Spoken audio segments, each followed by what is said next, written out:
بسا کر اپنے دل میں رب کا فرمان زندہ ہے، بسا کر دل میں رب کا فرمان زندہ ہے، جلا کر نسخہ قرآن کیا اس کو مٹاؤ گے، جلا کر نسخہ قرآن کیا اس کو مٹاؤ گے، ابھی لاکھوں کروڑوں حافظ قرآن زندہ ہیں، ابھی لاکھوں کروڑوں حافظ قرآن زندہ ہیں۔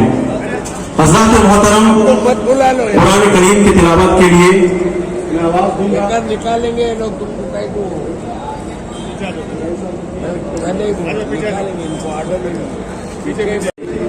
اس شعر کے ساتھ میں آپ کو ایک اور بھی بہترین خطیب سنی علماء کونسل کے صدر حضرت علامہ مولانا فیض احمد فیضی، جن کو سننے کے لیے لوگ بڑے بےتاب رہتے ہیں، ابھی قریب چل رہے ہیں، پھر بھی تھوڑی دیر کے لیے چند منٹوں کے لیے آپ کے پاس آپ کے روبرو آنے والے ہیں۔ تم یہ نہ سمجھ لینا گھبرائے ہوئے ہیں۔ محمد بھائی پیغمبر کا جینتی جو پورے ہوئے، اس اوسر پر آج جمع ہوئے میرے تمام مسلم بھائی لوگ اور جمع ہوئے ہمارے ساتھ مولانا صاحب، ان کو کانگریس پارٹی کی طرف سے دل سے میں یہاں پر سب کو شبھ کامنائیں پیش کرتا ہوں، اور کانگریس پارٹی کی طرف سے آپ سب کو، آپ جہاں پر اپنا کام دھندا، آپ کا ویوہار ویوسائے کرتے ہو، آپ کی اس میں پرگتی ہو جائے، یہی دعا میں اللہ سے کرتا ہوں۔ آپ سب کو السلام علیکم کرتا ہوں۔ السلام علیکم۔ وعلیکم السلام۔